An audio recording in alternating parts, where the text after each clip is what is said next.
digambarkan oleh Rasulullah SAW.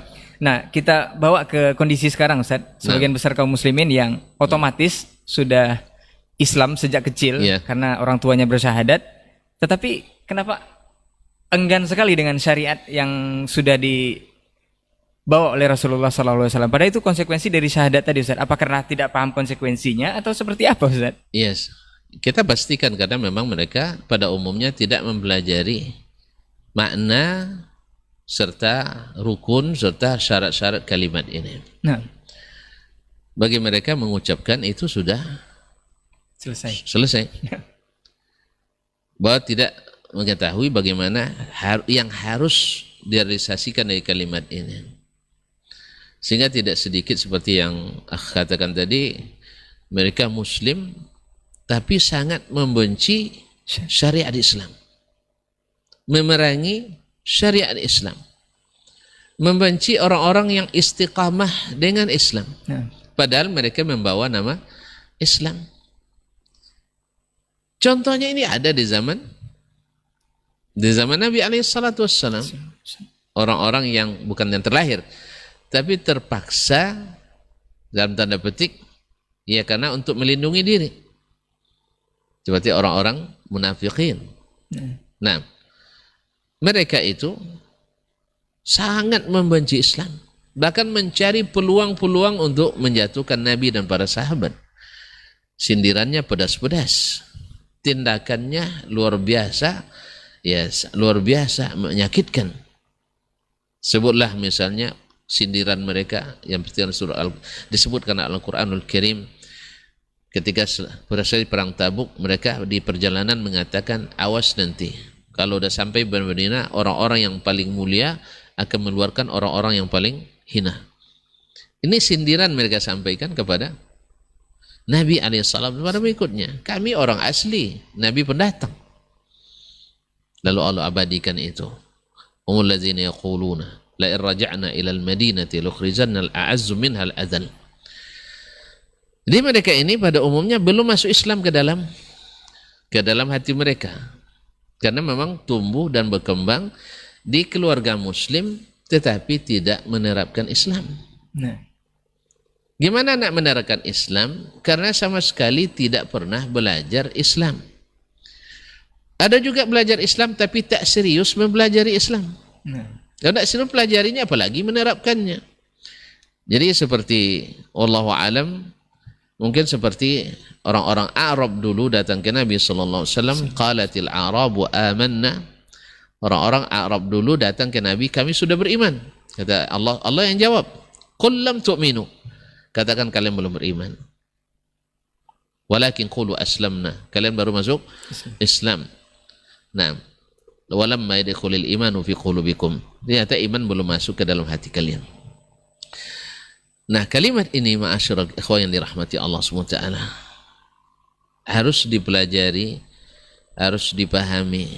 Kalau orang-orang dulu kan bahasa Arabnya kan tinggi.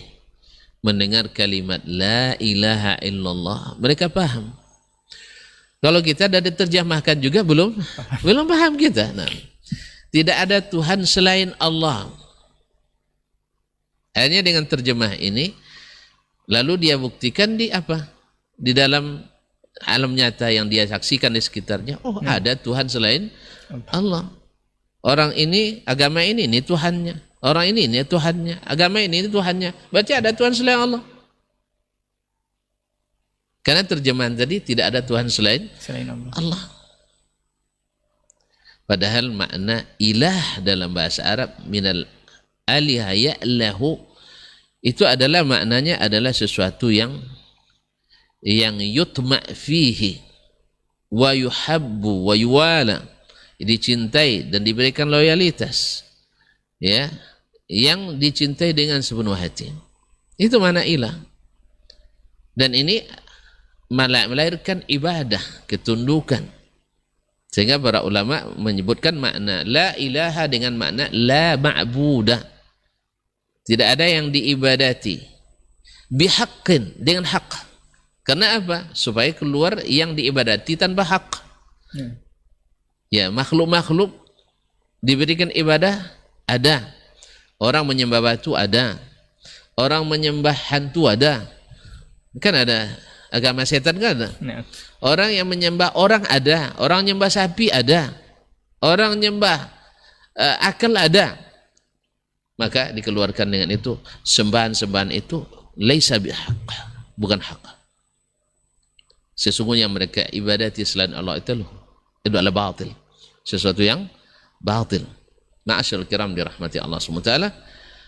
Maka makna la ilaha illallah, tidak ada, la ma'budah bihaqqin, tidak ada yang berhak diibadati atau tidak ada yang diibadati secara hak kecuali Allah tabarakallah. Berarti ada nafi dan ada isbat. Harus dinafikan seluruh sembahan selain Allah tadi. Kemudian baru beribadah kepada, ibarat menanam. Ini tauhid ini, kaum muslimin dan muslimat, kita sering menanam di semak-semak. Semak-semak syubhat, semak-semak syahwat. Antum kalau nanam harus dihilangkan dulu rumput-rumputnya. Apalagi kayu-kayu besarnya. Orang buka lahan nanti harus ditebang, harus di-clearing, harus dibersihkan, harus staking namanya dan sebagainya. Semua urat-urat itu dihilangkan. Setelah itu baru ditanam. Sehingga nanti lahannya siap untuk menerima tumbuhan yang baik. Nak nanam sawit misalnya, jangan ditanam di tengah hutan sebelum dibersihkan. Tidak akan berbuah, hidup pun tak mau. Hidup enggan, mati segan.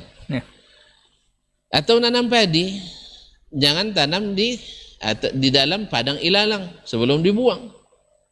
Nanti lalangnya, coba kita sudah bersihkan pun lalang lebih duluan juga tinggi daripada padi kita.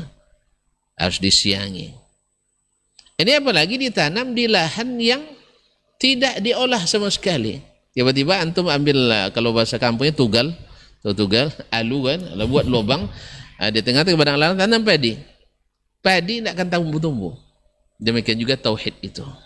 Jadi kalimat, maka didahului dengan la nafiyah.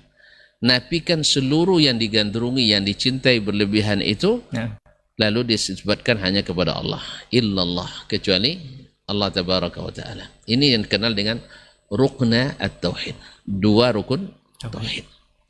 Kemudian ketika masuk pada kalimat Muhammadur Rasulullah, artinya kita tak menyembah Allah kecuali melalui syariat yang disampaikannya. Kenapa? Karena kita tak punya akses langsung ke Allah tabaraka wa ta'ala.